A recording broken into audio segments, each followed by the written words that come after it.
The one thing I did like over the weekend was Jacob Rees-Mogg. Fantastic. Going into that empty office in Whitehall, leaving a note saying, "I'm sorry that I missed you."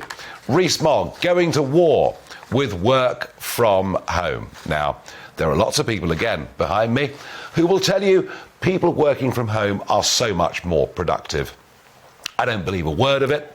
I think it's also very unfair to young people, because young people need to get into an office, into a work environment and meet others.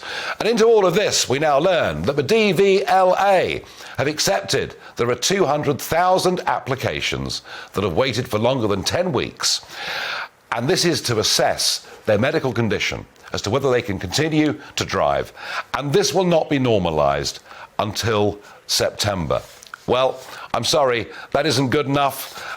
It's putting huge strain too on GPs and many others. It's costing people not just their chance to go on holiday, it's costing people in many cases actually their livelihoods. Now, I'm not saying all of the problems are because 2/3 of a DVLA are working from home, but I think it's contributed to that, don't you? Right. I was pretty appalled over the weekend by the French and Germans.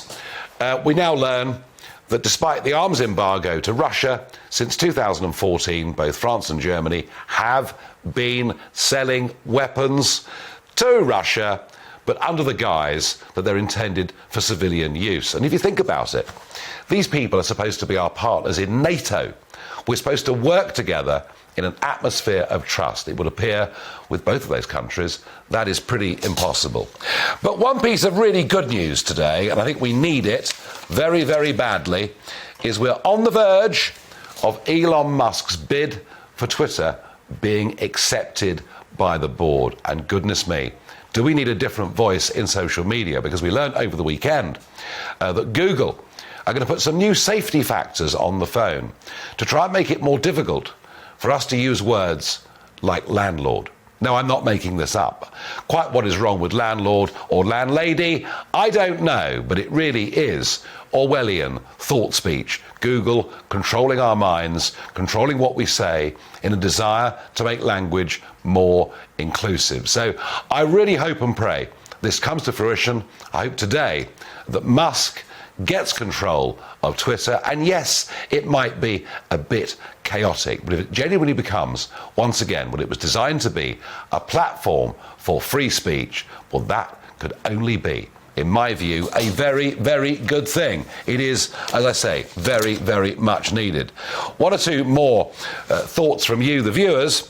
I asked the question, are you changing your lifestyles in line with bills going through the roof? One viewer says, like many, I am struggling.